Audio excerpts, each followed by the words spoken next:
আপন ভূমি, জমি, মাটি, এই তো জীবন। এবং কতদিনই না মাটির উপরে আমরা থাকি, যতদিন থাকি তারপরে এই মাটি নিয়েই আমাদের বিরোধ। যেখানে যাই সেখানে, পরিবারের মধ্যে, মহল্লার মধ্যে, দেশে বিদেশে, সীমানা নিয়ে, রাষ্ট্রে রাষ্ট্রে সীমানা নিয়ে বিরোধ আর বিরোধ, অন্ত নেই। শুধু দর্শক, আমরা পরিবারের মধ্যে যদি শান্তি বজায় রাখতে চাই এবং পারস্পরিক সম্পর্ক যদি আমরা ভালো প্রত্যাশা করতে চাই, তাহলে প্রথমেই ভূমিকেন্দ্রিক যে বিরোধগুলো আছে, সমস্যাগুলো আছে, এগুলোকে চিহ্নিত করতে হবে এবং এই চিহ্নিত করে তার সমাধানের চেষ্টা করতে হবে। তা আসুন আজকে আমরা দেখব একটি সহকারী কমিশনার ভূমি অফিসে যে ওখানে আগন্তুক ভূমি মালিকরা কী ধরনের বিরোধের কথা, কষ্টের কথা উপস্থাপন করেন। তা শুনে আমরা পরবর্তীতে অনুষ্ঠানে আমরা আরও দেখব কোন অফিসার কোন দায়িত্বে আছেন, তিনি কি বলেন। চলুন অনুষ্ঠানের দিকে যাই, তাদের কথা শুনি। বাংলাদেশের সামাজিক, অর্থনৈতিক ও সাংস্কৃতিক বাস্তবতায় ভূমি কেবল একটি সম্পদ নয়, এটি ক্ষমতা, নিরাপত্তা, মর্যাদা ও ভবিষ্যৎ নিশ্চয়তার প্রতীক। ফলে ভূমি মালিকানাকে কেন্দ্র করে ব্যক্তিগত ও পারিবারিক সম্পর্কের অবনতি, প্রতারণা, সহিংসতা ও দীর্ঘমেয়াদী মামলার ঘটনা অত্যন্ত সাধারণ হয়ে দাঁড়িয়েছে। বিশেষ করে আপন ভাই বোন, পিতামাতা ও সন্তানের মধ্যে ভূমির প্রত্যাশায় দ্বন্দ্ব ও সংঘাত বাংলাদেশের সমাজ ব্যবস্থার একটি গভীর ও বেদনাদায়ক বাস্তবতা। আমাদের দেশে পূর্বপুরুষদের পরম্পরায় অনেক সময় জমির বন্টন নামা না থাকায় বা যথাযথ বন্টন, বোথ দ্য ডকুমেন্টেশন আর ফিজিক্যালি সেটা পরম্পরায় বা উত্তরাধিকার অনুযায়ী বুঝিয়ে না দেওয়াও একটা সমস্যা। যেমন আমার পূর্বপুরুষ, আমার দাদা, আমার বাবাদের বা আমার চাচাদের যথাযথভাবে অনেক সময় বুঝিয়ে দেওয়ার সুযোগ হয়নি, যেই কারণে তারা অনেক কিছু বুঝে না।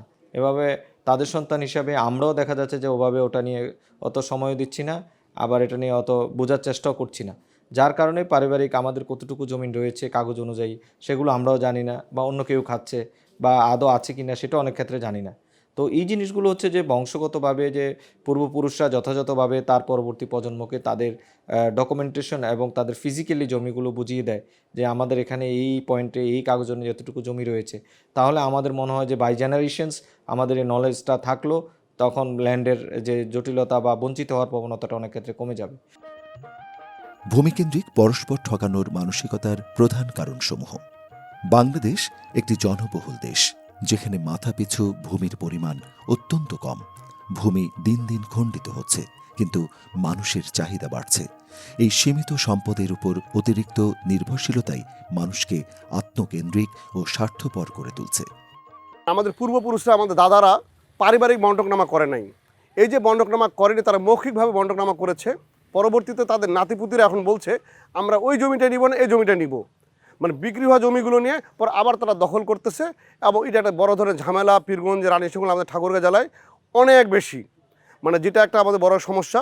তা আমাদের অনুরোধ থাকবে যে যারা আমরা রয়েছি, পারিবারিক বন্টকনামা অবশ্যই করবো জমিটাকে, তাহলে ভবিষ্যতে আপনার বংশধরদের জমি সংক্রান্ত কোনো সমস্যা পড়বে না, আর না করলে সমস্যা পড়বে। আমাদের পীরগঞ্জ, রানীশঙ্কলের মধ্যে সচরাচর দেখা যায় আমার দাদা ব্রিটিশ সম্পদের মালিক। আমার দাদার নামে যে ব্রিটিশ সম্পদটা ছিল, উনি তখন কিন্তু এটা বন্টক করে যান নাই। উনি করে গেছিলেন কি, তার সন্তানদের মধ্যে তুমি এই খতিয়ান খাও, অমুক ওই খতিয়ান খাবে, অমুক ওই খতিয়ান খাবে। কিন্তু পরক্ষণে দেখা গেছে যে খতিয়ান অনুযায়ী সব সম্পত্তি বিক্রি করার পর তার নাতিপুত্ররা যখন, ছেলেমেয়েরা যখন তাদের বুধ জ্ঞান এসেছে, তারা তখন বলছে যে এটা তো আমার দাদার সম্পত্তি, এটা আমার দাদার নামে রেকর্ড আছে, এই সম্পত্তির হকদার আমি। কিন্তু মূলত সম্পত্তি বিক্রি হয়ে গেছে। এই সম্পত্তিটা বিক্রি হওয়ার, যদি আগেই আমার দাদা সন্তানদের মধ্যে এটা বন্টন করে যেতেন, তাহলে আজকে এই বিরোধটা সৃষ্টি হতো না। আর একটা জিনিস দেখা যায়, তখনকার আমলে দেখা গেছে আমি আমার সম্পদটা আমার ছেলের নামে দিয়ে পরবর্তীতে আবার অন্যজন কাকে বিক্রি করে দিয়েছি। এই জন্য যারা ক্রয় করছে পরে তারা ভোগান্তি শিকার হয়। আর এই কাজটার মূলত দায়ী ছিল সাব রেজিস্ট্রাররা। সাব রেজিস্ট্রাররা তখন এই টাকার বিনিময়ে এই জাল দলিল, অন্যান্য দলিলগুলো করে দিতেন। এখন বর্তমান যুগে ডিজিটাল যে ব্যবস্থাটা আসছে, এই ব্যবস্থাটা যদি সচল থাকে, এই ব্যবস্থাটা যদি বহাল থাকে, তাহলে সাধারণ মানুষ এই ভূমি সংক্রান্ত বিষয়ে অনেক উপকৃত হবে। বাংলাদেশে সামাজিক নিরাপত্তা ব্যবস্থা দুর্বল।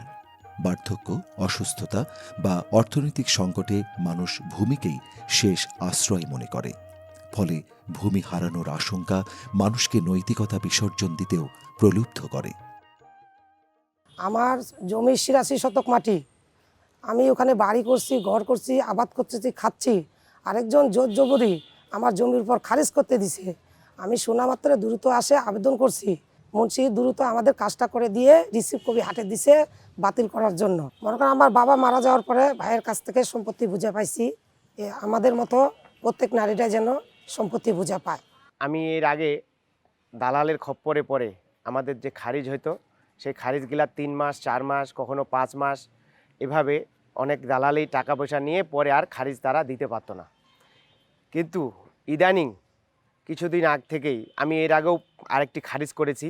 আমি একটি কম্পিউটার দোকানে গেছি নিজেই, যাই ওখানে যাওয়ার পর ওনারা আমার মূল কাগজপত্র নিয়ে সুন্দরভাবে আবেদনটি করে দেয় এবং এই আবেদনটি করে দেওয়ার পর আমি তখন কাগজপত্র নিয়ে নিজেই তখন আমি আবার ভূমি অফিসে যাই।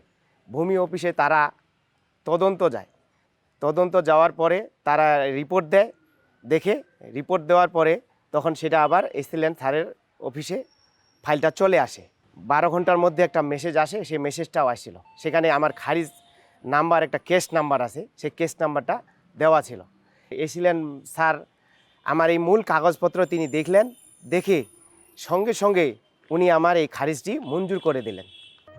ইসলামী, হিন্দু ও অন্যান্য উত্তরাধিকার আইন সম্পর্কে বাস্তব জ্ঞানের অভাব রয়েছে। কে কত অংশ পাবে, কখন পাবে, এই বিষয়ে ভুল বোঝাবুঝি থেকেই পারিবারিক কলহ সৃষ্টি হয়, যা পরবর্তীতে মামলায় রূপ নেয়। মুসলিম উত্তরাধিকার আইন অনুযায়ী ভাইয়ের অর্ধেক পরিমাণ সম্পত্তি বোনেরা পেয়ে থাকে, কিন্তু আমাদের যে বর্তমান সমাজ ব্যবস্থা আমরা সেখানে দেখে আসছি নারীরা অনেক ক্ষেত্রে অবহেলিত এবং বঞ্চিত। বর্তমান সমাজ ব্যবস্থা থেকে আমাদের পরিত্রাণের উপায় কি? প্রথমত আমাদের নিজেদের মধ্যে মন মানসিকতা পরিবর্তন করা। যতক্ষণ পর্যন্ত আমরা নিজেদের মেন্টালিটি চেঞ্জ করতে না পারছি তারা কিন্তু অবহেলিতই থেকে যাচ্ছে। ঘরে ঘরে থেকে সচেতন হতে হবে। আমি আপনি উভয়কেই, আমার ভাইকে সবসময় মনে করতে হবে যে আমার বোন অংশ পাচ্ছে। এখন কিন্তু আমাদের সমাজ ব্যবস্থায় ধ্যান ধারণা কি, বোনকে বিয়ে দিচ্ছি, বিয়ে দেওয়ার সময় কিছু পরিমাণ টাকা দিতে হচ্ছে, সেই জন্য তারা কি করে বোনকে আর সম্পত্তি থেকে তারা বঞ্চিত করে নেয়। আইন অনুযায়ী কি বোনকে অবশ্যই তার সমান অধিকার, মানে আইনে যেটা বলা আছে তাকে সে অংশীদার রাখতেই হবে এবং দিতেই হবে। সেক্ষেত্রে প্রতিটা পর্যায়ে ইউনিয়ন যারা চেয়ারম্যান আছেন তারা যে ইউনিয়ন মানে সনদ দিয়ে থাকেন, সে সনদটাও যেন যথাযথ তারা যাচাই করে, চেয়ারম্যান মেম্বার যাচাই করে যেন ওয়ারিশন সনদটা দেয়। তারা যদি ঠিকমতো ওয়ারিশন সনদটা দিয়ে থাকে সেক্ষেত্রে কিন্তু আমরা বোনদের অংশ রেজিস্ট্রি করার সময় আমি আমার নিজ অবস্থান থেকে বোনের অংশ বাদ দিয়ে কিন্তু আমরা রেজিস্ট্রিটা করে দিব। কিন্তু আমরা যদি ওয়ারিশন সনদ যথাযথ পাই আমরা ঠিক করে দিব, কিন্তু যে ক্ষেত্রে না পেলে তো আমাদের করণীয় কিছু থাকে না। আমরা তো প্রতিদিনই অনেক দলিল করছি, দলিল করতে গিয়েও দেখি আমরা এরকম উত্তরাধিকার কিন্তু বের হয়ে আসতেছে এবং ম্যাক্সিমাম ক্ষেত্রে দেখা যায় যে বোনের উত্তরাধিকার হয়তো নানার সম্পত্তি, দাদার সম্পত্তি হয়তো মামারা বিক্রি করে দিচ্ছে, বোনের ছেলে মেয়ে বোনরা হয়তো জানেই না। সেক্ষেত্রে দেখা যায় দলিল রেজিস্ট্রি করতে যে উত্তরাধিকার সাথে বাবার অংশ ছেলে বিক্রি করছে, বোন চলে আসছে হঠাৎ করে, বোন চলে এসে বলতেছে স্যার আমার দলিলটা রেজিস্ট্রি করে দেন, আমার অংশ বাদ দিয়ে করতেছে। এটা কিন্তু আমরা প্রতিনিয়ত প্রত্যক্ষ করছি। এটা কিন্তু আসলে বর্তমান একদম রিয়েল ঘটনা, এটা কিন্তু দেখছি বোনকে তারা প্রতিনিয়ত বঞ্চিত করছে। সেক্ষেত্রে আমি বলবো যে নামজারি থাকলে, খারিজ থাকলে সেক্ষেত্রে আর কারো প্রতারিত হওয়ার সুযোগ নাই। যখন উত্তরাধিকারের সূত্রে আসবে তখন যদি নামজারি থাকে, খারিজ থাকে, সেই ক্ষেত্রে কিন্তু কোনো বোনের অংশীদার বাদ দেওয়ার সুযোগ নাই। তারা যদি সঠিকভাবে ওয়ারিশন সনদ দিয়ে খারিজ করে নিয়ে আসে কোনো বোনই আর বঞ্চিত হবে না। বর্তমানে ভূমির বাজার মূল্য অত্যন্ত বেশি। এই উচ্চ মূল্য মানুষকে দ্রুত লাভের আশায় জাল দলিল, গোপন বায়না, একাধিক বিক্রয় বা ভাই বোনের অংশ গোপন করার মতো অনৈতিক কাজে জড়িয়ে ফেলে। যৌথ পরিবার ব্যবস্থা ভেঙে গিয়ে ব্যক্তি স্বার্থভিত্তিক চিন্তাধারা শক্তিশালী হয়েছে। ফলে আত্মীয়তার বন্ধনের চেয়ে সম্পদের গুরুত্ব বেশি হয়ে উঠেছে। আমাদের দেশে ভূমি বিরোধগুলো মূলত অনেক ক্ষেত্রেই আপন পরিবার পরিজনদের মধ্যে বেশি হয়ে থাকে। আপন ভাই বোন, পিতামাতা, সন্তান সন্ততি নিজেদের স্বার্থের জন্য অনেক সময় বাবার বা বাবা মা মৃত্যুবরণ করলে সেই সম্পত্তি নিয়ে বিভিন্ন দ্বন্দ্ব তৈরি হয়। আমরা জানি একজন নারী আমাদের যে মুসলিম রীতি অনুযায়ী, ফারায়েজ অনুযায়ী আসাবা হিসাবে সম্পত্তির মালিক হয়ে থাকে। সেই ক্ষেত্রে অনেক সময় নারীদেরকে, মেয়েদেরকে তার ভাইয়েরা সম্পত্তিতে কোনো না কোনোভাবে পিতার সম্পত্তি থেকে, মৌরাশি সম্পত্তি থেকে বঞ্চিত করে থাকে। সেটা দেখা যায় হয়তো বা অনেক ক্ষেত্রে বোনদেরকে দেওয়াই হয় না। বোনদের তথ্য গোপন করে নাম সৃজিত খতিয়ান করে নামজারি করে নিয়ে তার ভাইরা সম্পত্তি অন্য জায়গায় বিক্রি করে দেয়। অনেক ক্ষেত্রে দেখা যায় যে কিছু কিছু ক্ষেত্রে যদিও সামান্য একটু সম্পত্তি দেওয়া হয়, সেক্ষেত্রেও ভালো যে সম্পদগুলো আছে পিতার সেগুলি থেকে বঞ্চিত করে, যেখানে নাল বা কম দামের জমি সেগুলোতেও সামান্য বোনদেরকে দেওয়া হয়ে থাকে।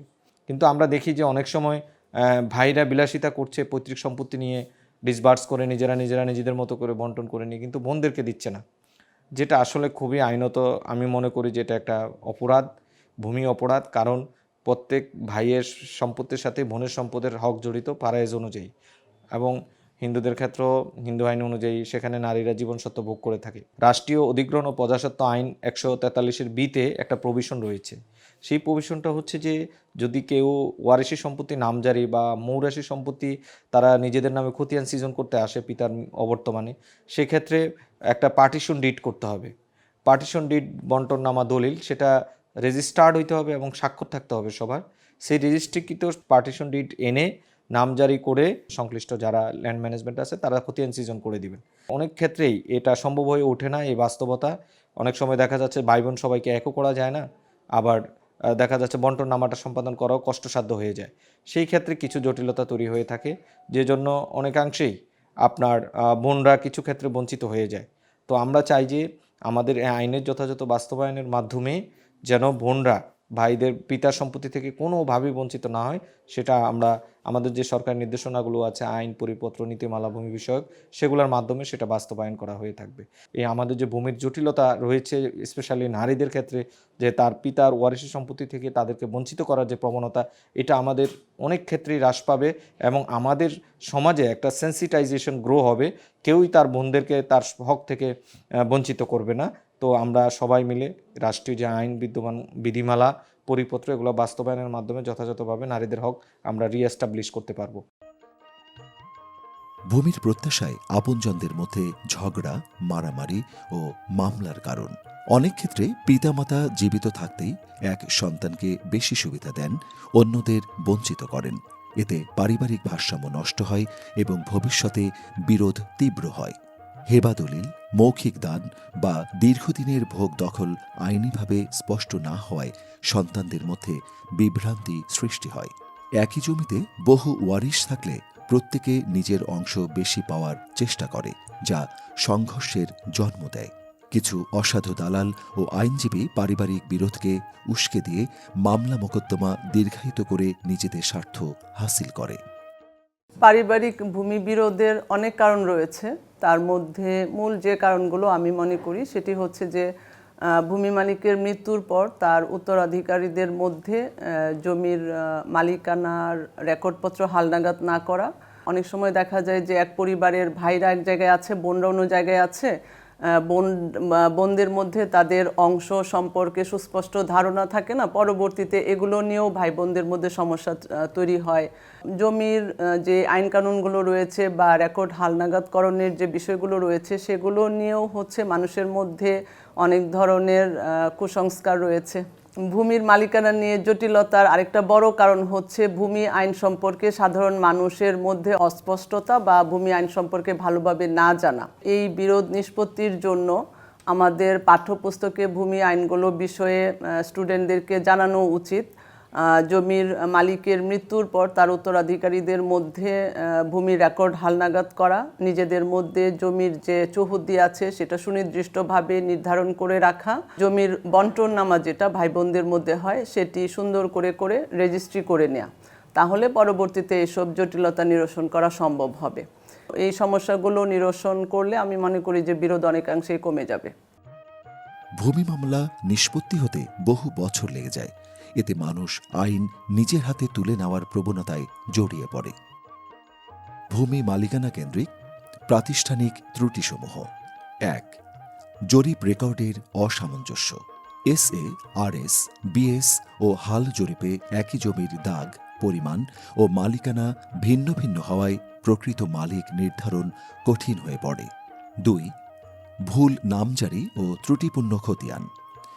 যাচাই ছাড়াই নামজারি অনুমোদন, ভুল ওয়ারিশ অন্তর্ভুক্তি বা প্রকৃত ওয়ারিশ বাদ পড়া ভূমি বিরোধের বড় কারণ। ৩. সাব রেজিস্ট্রি ও ভূমি অফিসের সমন্বয়হীনতা।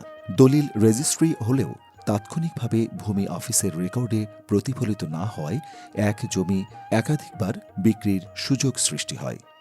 ৪. দুর্নীতি ও দালাল নির্ভরতা। কিছু কর্মকর্তা কর্মচারীর অসাধু আচরণ ও দালাল নির্ভর ব্যবস্থাপনা ভূমি প্রতারণাকে উৎসাহিত করে। ৫. ডিজিটাল রেকর্ডের অসম্পূর্ণতা। অনলাইন নামজারি চালু হলেও পুরনো রেকর্ডের পূর্ণাঙ্গ ডিজিটালাইজেশন না হওয়ায় বিভ্রান্তি পুরোপুরি দূর হয়নি। একজন ভূমি মালিক হিসেবে ভূমি মালিকের প্রধান এবং প্রথম করণীয় কাজ হচ্ছে তার জমি নিষ্কণ্টক রয়েছে কিনা, তার জমির খতিয়ান সঠিক রয়েছে কিনা, তার খাজনা খারিজ সঠিক রয়েছে কিনা, প্রতি বছর ভূমি উন্নয়ন কর প্রদান করা হচ্ছে কিনা এবং তার দলিল অনুযায়ী তার দখল রয়েছে কিনা, এই সমস্ত বিষয় ভূমি মালিককে খেয়াল রাখতে হবে। এই সমস্ত বিষয় যদি তিনি খেয়াল রাখেন, সেক্ষেত্রে ভবিষ্যতে তিনি যদি কখনো ভূমি হস্তান্তর করতে চান বা তার কোনো পারিবারিক প্রয়োজনে বা আর্থিক প্রয়োজনে তিনি যদি জমি বিক্রি করতে চান, তাহলে তিনি এটি সহজভাবে এবং সঠিকভাবে তিনি হস্তান্তর করতে পারবেন। এক্ষেত্রে তিনি কোনো ধরনের সমস্যার সম্মুখীন হবেন না। কিন্তু অনেক সময় দেখা যায় যে আমাদের জমি জমার যাদের কাছে দলিলপত্র রয়েছে এবং পারিবারিকভাবে জমি ভোগ দখল করে আসছেন, কিন্তু রেকর্ড হালনাগাদ করেননি। নতুন জরিপে দেখা যায় যে অনেক সময় তার নাম না এসে অন্য কোনো ব্যক্তির নাম এসেছে।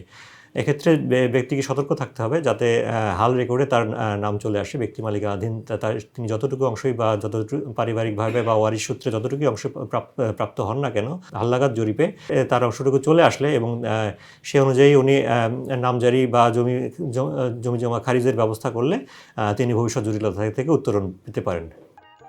ভূমি ব্যবস্থাপনায় স্বচ্ছতা, দ্রুত বিচার, পূর্ণাঙ্গ ডিজিটাল রেকর্ড এবং নাগরিকদের আইনি সচেতনতা বৃদ্ধি করা গেলে এই সংকট অনেকাংশে নিরসন সম্ভব। অন্যথায় ভূমি সম্পদ মানুষের উন্নয়নের মাধ্যম না হয়ে পারিবারিক ও সামাজিক ভাঙনের কারণ হিসেবেই থেকে যাবে। ভূমি ব্যবস্থাপনায় আসছে অনলাইন ব্যবস্থাপনা। এটি কার্যকর হলে এই বিরোধ অনেকাংশে কমে যাবে এবং মামলা মোকদ্দমা থাকবেই না।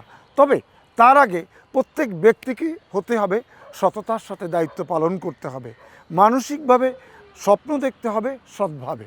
তাহলেই সমাজ থেকে, দেশ থেকে এই মামলা মোকদ্দমা বিরোধ একেবারে চূড়ান্তভাবে নিষ্পত্তি করা সম্ভব। দরকার আন্তরিকভাবে কাজ করা, স্বপ্ন দেখা, সৎভাবে স্বপ্ন দেখে সততার সাথে দায়িত্ব পালন, এটি একটি অন্যতম নিয়ামক। আসুন এই কাজগুলোই আমরা আত্মনিয়োগ করি। ধন্যবাদ সবাইকে আজকের পর্ব দেখার জন্য।